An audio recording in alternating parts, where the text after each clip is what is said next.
Hello, everyone. Thank you for both the sponsors for funding this research and for allowing us to present it. John Duffield should be up here in a few moments to join me, but I'll go ahead and start out here. The project that we have undertaken and now have completed was essentially a pilot study trying to complete one of the final pieces in cost-benefit analysis associated with evaluating the placement and the funding of animal collision avoidance structures. Whereas a lot of the previous presentations have focused on very concrete or modified concrete observable facts, whether it be engineering or actual, as Marcel showed, videos of animals using structures or observed reductions in collisions, as we saw up in Banff, from structures. The work we're doing is geared more towards things that aren't observed. And basically, John and myself are non-market economists. And that means we deal in an area that's often referred to as market failure, or trying to place values on aspects of economic life that aren't traditionally traded in the marketplace. You can't go and buy, for instance, the view of seeing a grizzly bear in the wild. So we have to devise other methods of placing a value upon that type of an experience. And when there is a market failure, what economics teaches us is that goods, often referred to as public goods, that provide unmeasured benefits tend to be underbuilt in our society. So the concern here in the context of collision avoidance structures is that there might be benefits associated with placing these structures and funding these structures that are not being adequately captured within economic activity. And so the overall objective of our study was to more fully describe the economic components of both costs and benefits of decisions related to funding and placement of collision avoidance structures. The different components of the cost-benefit analysis associated with collision avoidance structures has, first of all, the costs are known. We certainly have a lot of data on how much overpasses or fencing or jump outs cost to build. And while it may be site specific, this is the type of economic value that is readily traded in the marketplace, and it is a known. On the other hand, the benefits, while partially known, such as reduced repair and human injury fatality costs from collisions that Marcel has been looking at for years, these are partially known, but there are aspects of benefits of avoiding collisions that are not known. And that is the actual objective of this study, was to look at what are referred to as passive use values to households associated with protecting species from these collisions. The idea is that people, whether they actually interact with these animals or whether they actually are involved in a collision with them, hold a value associated with preventing these collisions. And those are referred to as passive use values. And probably the best example of passive use values that everyone's aware of is in the instance of, for instance, World Wildlife Fund soliciting donations to protect panda bears in China. Well, very few of us expect to actually go to China and interact or see panda bears, but many people are willing to pay money to protect endangered species, whether or not they have any intention or inclination to actually interact or have any direct contact with that species themselves.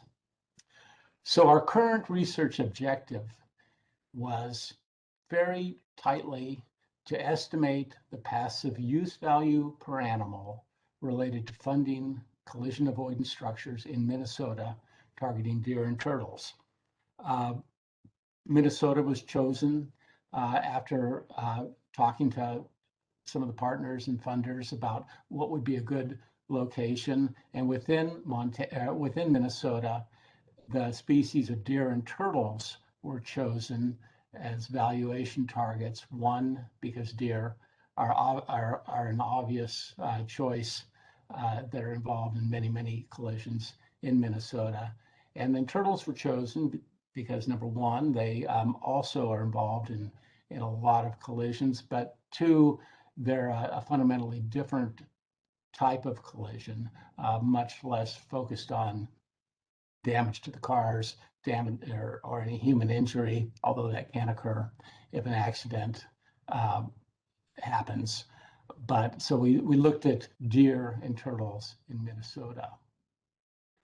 The way we approached this was through a comprehensive mail-out, repeat contact mail survey of Minnesota households.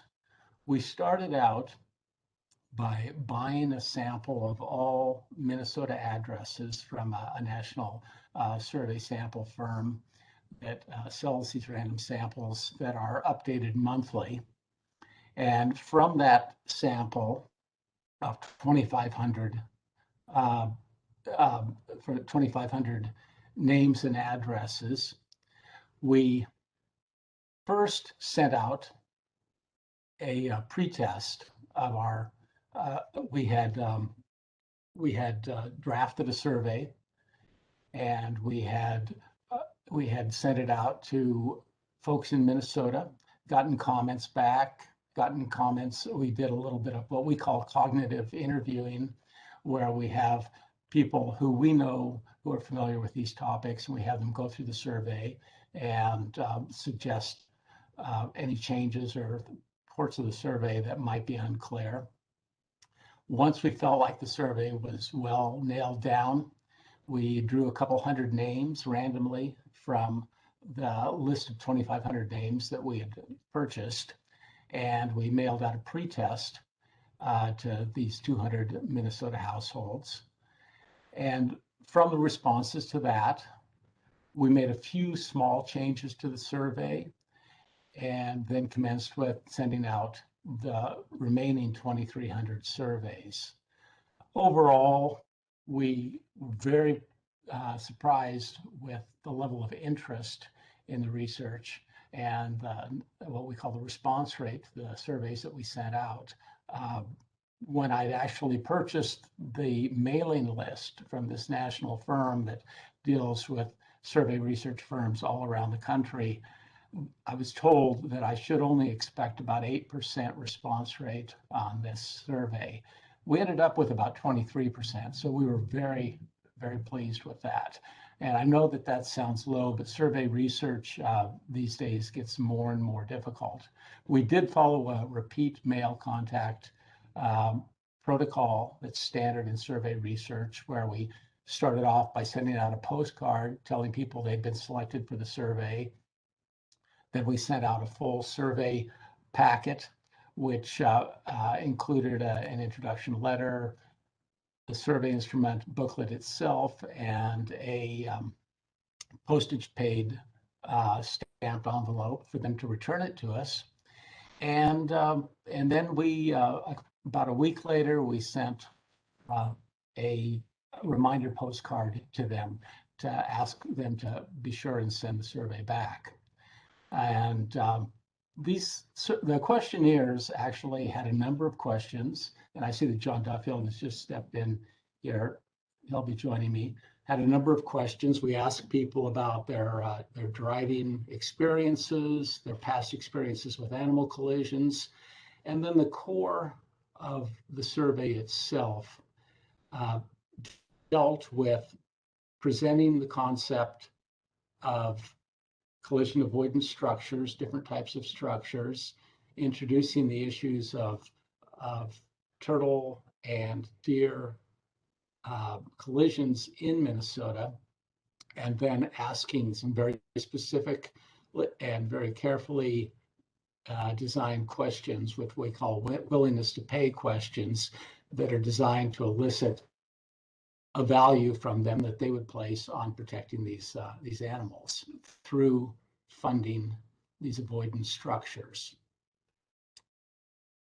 And I should point out that this was unique in that it was a pilot study to demonstrate this sort of proof of concept that we could do this valuation research on a per animal basis. In the past, there's been a lot of this type of survey research, what we call contingent valuation research, willingness to pay to protect animals, whether they be listed species or more common species. But it's generally done at the population level, valuation at the population level or at some threshold level. It's been done in Yellowstone in the context of willingness to pay to reintroduce wolves back in the 90s, also in central Idaho with the question of reintroducing grizzly bears in the early 2000s. This was the first time that we're aware of that we were trying to say, here's an individual animal, and to devise and design the survey so that we could get down to estimating that value per animal saved through avoidance structures. This is what the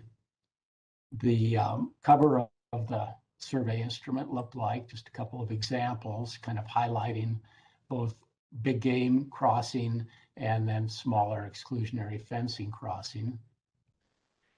And as I said, part of the survey had a description.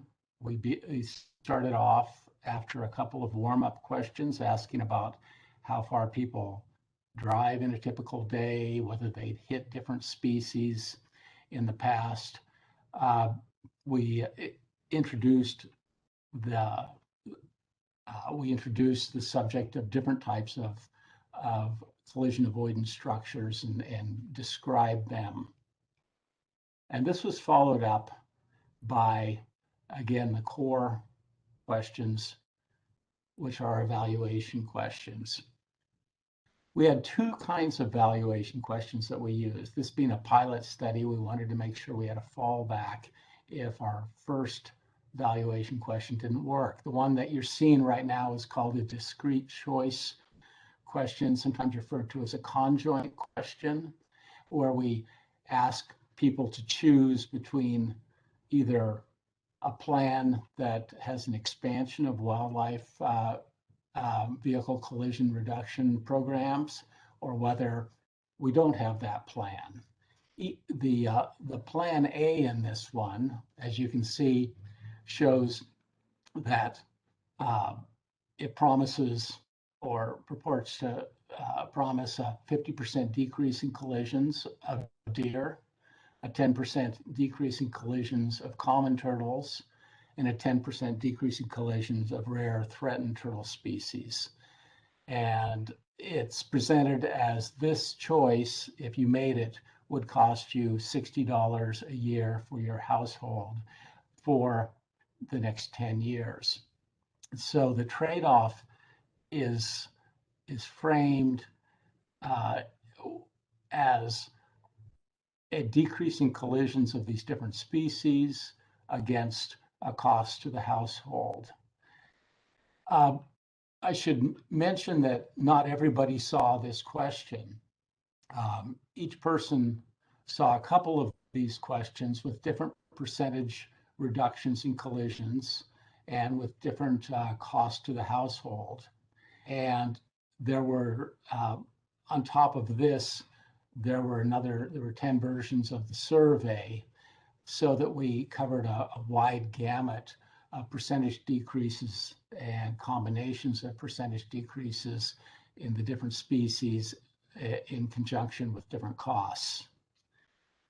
This type of question then is analyzed within a multinomial logistic regression analysis. Basically, each of these attributes, as they're called, the change in deer collisions, the change in common turtle collisions, and rare and threatened turtle collisions, as well as cost, are attributes and their covariates in the model. And the dependent variable is essentially yes, no, I would choose that plan, or no, I would not choose that plan. The second type of question we asked was called a payment card question. And this, rather than framing valuation in terms of a tax that would be paid to fund these structures, it was framed as a voluntary donation to a wildlife crossing conservation fund. And this conservation fund would then fund the building of avoidance structures. In a payment card, people are asked a specific question. In this case, what is the largest amount you'd be willing to donate in a one-time donation to fund a crossing structure that would be predicted to prevent 1,000 deer vehicle collisions per year? And then people were asked to circle the largest value that they'd be willing to pay. This type of question has a lot of flexibility in how it's statistically analyzed. It can be very simply analyzed just as a simple average of the amounts indicated. It also can use a parametric analysis using some type of a survival model. And so there's a lot of flexibility, and we included it as a fallback in case the more complex and parametrically based discrete choice model didn't return significantly or statistically significant parameters. So what were the key findings? Well, some of the findings were really interesting. I think that one issue that we always talk about in survey research is the question of salience.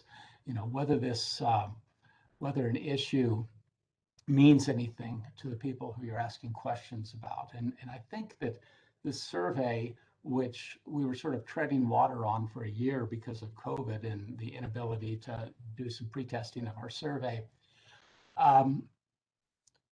was really timed well. It seemed like just about every few days when we were in the field with the survey, my wife was showing me another story out of Minnesota or somewhere else in the country about the building or funding of ungulate overpass, a deer or elk overpass, or some other collision avoidance structure. And so I think it was forefront in people's minds, and that was reflected in that about 69% of the people who responded to the question or to the survey said that they had previously heard of these collision avoidance structures. And one very positive aspect of the survey was how favorably these types of structures were viewed by the people who participated in the survey. 56% of them strongly favored the use of these structures, and 28% just favored them. So we're talking about 84% either strongly favoring or favoring the use and the funding of these types of structures to reduce animal vehicle collisions. It turned out that both of the value methodologies that we used, the discrete choice methodology and the payment card methodology, yield us data that we were able to analyze and come up with statistically significant estimates of total value for preventing the collisions with deer and turtles. So that was good news to us. And one of the more surprising results was a large motivating factor, perhaps the largest motivating factor in supporting the funding of these collision avoidance structures, was concern for animal welfare. And that's as opposed to concern for personal welfare or the welfare of my car. This graph kind of demonstrates that people who answered the payment questions that they would be willing to pay something to help fund these structures were then asked whether the reason that they were willing to make this payment was more out of a concern for themselves or a concern for animals. And the way it was worded was, if you voted for either Plan A or Plan B or both, please rate how much you agree or disagree with each of the following statements. And the first statement was, I voted for the plan mainly to protect myself or my family from animal collisions. And there you can see that 35% of the people strongly agreed with that, and 37% agreed. Excuse me.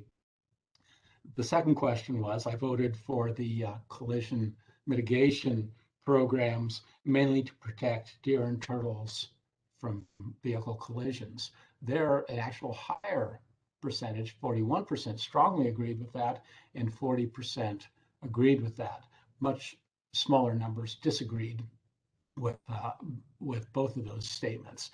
And so, while they're very close, concern for the animals themselves appeared to be a slightly more important motivating factor for funding these structures than concern about personally hitting them. Getting down to the final issues of what our valuation questions yielded, we found that we got fairly close values from the two methodologies.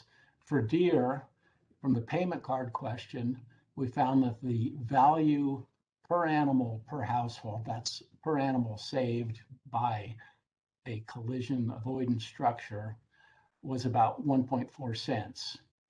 Using the discrete model, it was 1 cent. Those values translate, those are per animal per household. To adjust those up to the number of households in Minnesota, those equate to about between $4,135 per deer to $5,770 per deer between the two methods. A substantial value associated with it. Looking at turtles, the values were 1.2 cents for the payment card question and about 0.3 cents for the discrete choice questions. We had a little bit more problem when we included both common turtles and rare and endangered turtles in the same discrete choice question structure. It was a little more, well, we got very significant results, statistically significant results for the rare and endangered turtles, for the payment, or for the common turtles. The actual parameter was not statistically significantly, it was not significantly different from zero. That's reflected in the differences, and the uncertainty with the discrete choice question is reflected in the differences we got here for the aggregated value per animal and per collision avoided, which ranged from about $1,263 for the discrete choice question up to nearly $5,000 per turtle for the payment card question. Putting this all within the context that Marcel had begun years ago to kind of complete that wildlife collision valuation accounting.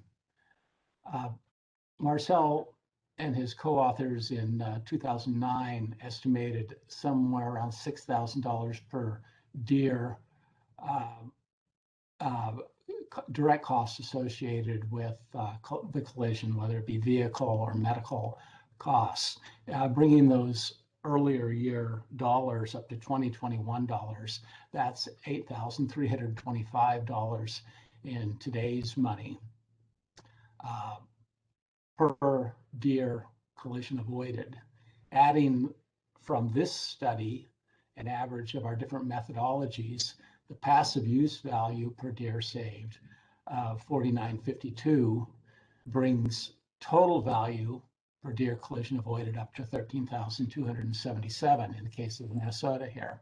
And just it's of interest to look and see how these values, as they're estimated, what share is direct collision cost versus passive use cost. You can see the direct collision cost about 63%, the passive use costs 37%, so about a third and 2/3. With turtles, it's a little bit different thing. The direct collision costs are very low to zero. Generally, you don't get an auto accident and personal injury out of it. Not that it doesn't happen, but in this instance, we're estimating the avoided direct collision cost is 0%, and that the passive use per value per turtle saved is 3,000, just a little bit north of $3,000, and accounts for about 100% of the species value per collision avoided. It would be important to talk about the limitations of our study. We had, as I said, just north of 20% response, which we were very happy with in today's environment. But looking deeply into the demographics of those who responded and comparing it to the demographics of households across Minnesota, it was clear that our survey respondents were disproportionately had a higher income, higher educated, and more Caucasian. That introduces a potential of what we call non-response bias, that the people and the groups that did not respond to the questionnaire actually might have had a lower value than those that did. So we addressed that using an extremely conservative assumption that those who did not respond to the survey had a zero value, a zero passive use value to fund these collision avoidance structures. This is a commonly used fallback when we don't have any specific information about that non-respondent population. In a much larger survey effort, there would be an independent survey attempting to contact a sample of those non-respondents and get a limited amount of information from them. But that aspect was not included in this survey. And so we used an extremely conservative assumption. As I'd mentioned, the valuation questions, the discrete choice valuation question, where we included attributes for both reducing collisions with both the rare turtles and the common turtles, didn't return completely robust model results. In those, the estimated coefficient for common turtles was not statistically significant. And we dealt with that imprecision by combining turtle categories and relying on heavily on that parallel value estimate from the payment card valuation question. Finally, the conclusions. We were very happy with the survey. We thought it was quite successful. We were trying to do something unique in parsing down willingness to pay to the per animal level. We were lucky in that it appears that collision avoidance structures are really popular. They capture people's imagination. There's a lot of support for them, and people are generally aware of their existence. So basically, that's it. We're very happy with the results. And parenthetically, we have kind of on the backs of this and the successful modeling that we were able to do, we've been contacted by the National Park Service to see if we can apply this methodology and help them in evaluating individual animals that might be poached or hit in road accidents within parks. And so the research lives on.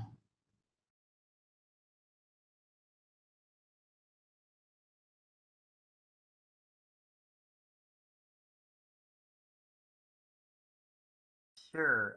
I saw in the survey you were saying that if per household, how much would you quote be really willing to pay if you could reduce the deer herd 50%?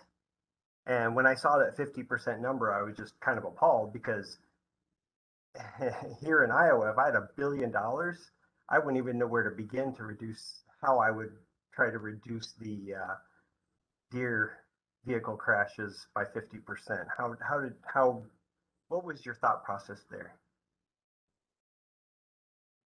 When we formulate those questions, what we try and do is present a scenario that has a broad range of percentage reductions. For instance, we asked a 5% reduction or no reduction or 20% reduction or up to a 50% reduction in collisions. And what we like to say is that these questions, they don't have to necessarily be reality, but they have to pass for reality. So you as a person who's well aware of the extent of the problem and the extent of the issues in your state, know that this would be a very expensive way to try, or it'd be very expensive to try and reduce these collisions by 50%. However, to the typical person, that may just be viewed as they take it on face value. We don't get pushback on the survey. People are asked to, put any comments they have at the end, and we didn't see any, pushback that was an unrealistically high level.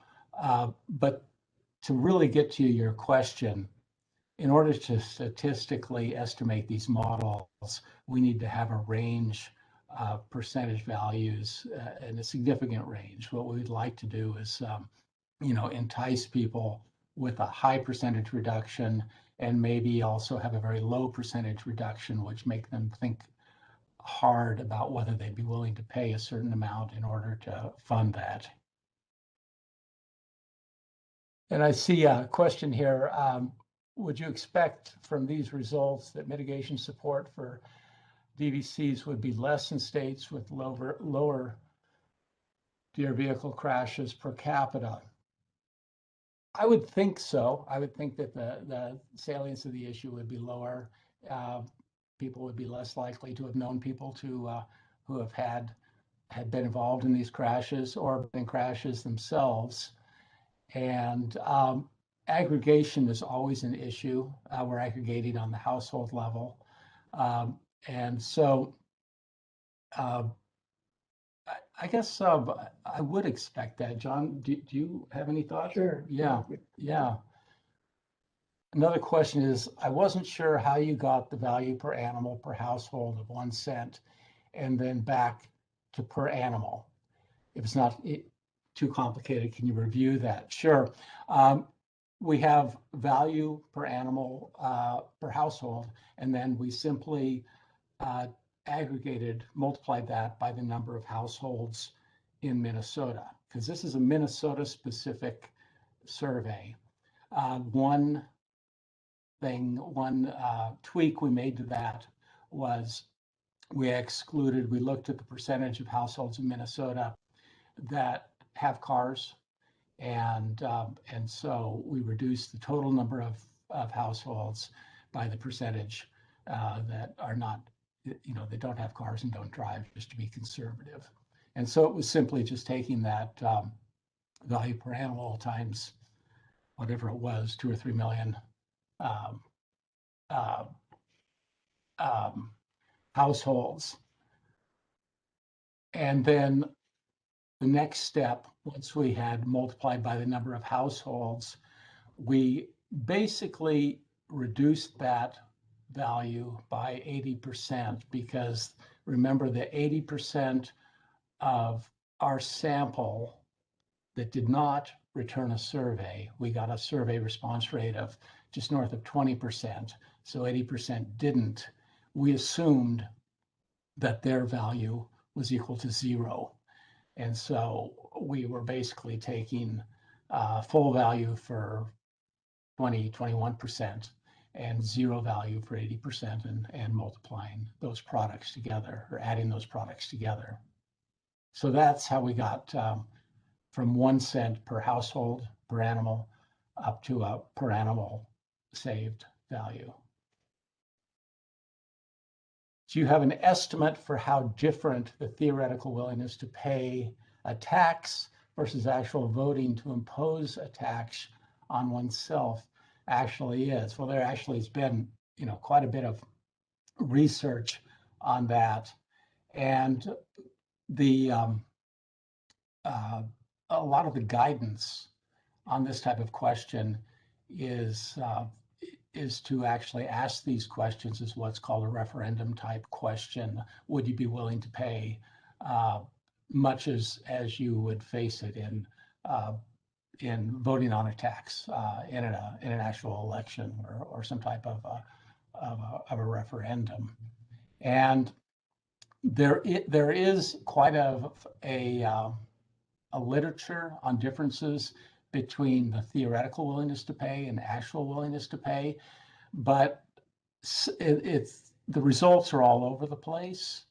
Some studies, when it's carefully done, have shown that there isn't much difference between the two. Others have shown perhaps as much as a 5-fold difference, or a 3-fold difference between theoretical and actual willingness to pay. And so there can be a difference. It's interesting that in actually devising this survey instrument, we were trying to decide on what type of a payment vehicle, we call it, we would use. And we just used a generic increase in taxes. We normally would have approached this as an increase in gas taxes, because that's a very appropriate way to fund road improvements. We got guidance from the folks in Minnesota said, whoa, no, don't do gas taxes. Stay away from that, because gas taxes is a real hot topic and very contentious right now. And so we stayed away from gas taxes and just used a general tax increase and this. But I guess surprisingly, from the results that we've done, I would expect theoretical willingness to pay to be somewhat higher than actual voting willingness to pay. But we actually have seen examples here in a colleague of ours for a master's thesis here in Missoula did a survey like this for willingness to pay for open space, an open space bond, to increase taxes on an open space bond. And then that bond election was actually held, and the results were within the confidence interval of the estimates that he had estimated. So they can be very close. Another question is, I'd be interested in future research ideas to further explore this research in Minnesota and beyond. Okay, thanks, Chris. Nova asks, response to, okay. Is it reasonable to use these values in cost benefit analysis a stretch of road with 100 turtle collisions per year, say $1,500 passive use value for turtles, 100 turtles times 1,500 is $150,000 per year. Based upon, it seems like a lot of money, but what we're measuring here is the value people place on preserving species and stopping animals from getting killed on the road. And one thing I would say is we should look at the 95% confidence interval of these estimates. I don't have those right in front of me right now, but there is a confidence interval around that value per animal. And so, you might look at that and decide exactly where you want to lean, whether you might want to lean towards the lower 95% confidence interval or towards the mean. But it seems like a lot of money, but perhaps I guess what I would say is that what we found is this is an issue that is valuable to people, and this is something people care about. And one thing, as I said, this is non-market value research, economic research. And one of the frustrating things that sort of spurred this type of research was prior to starting to try and use these innovative economic research tools to put values on these animals, the default assumption was the only one that we knew that was wrong was that the passive use value associated with preserving animals is zero. Well, we know that that's wrong, but that's always been what we've defaulted to because we don't have better information. So what I would say is we now have some better information, and more research is always better to hone it down and see whether these values are sensitive to other factors.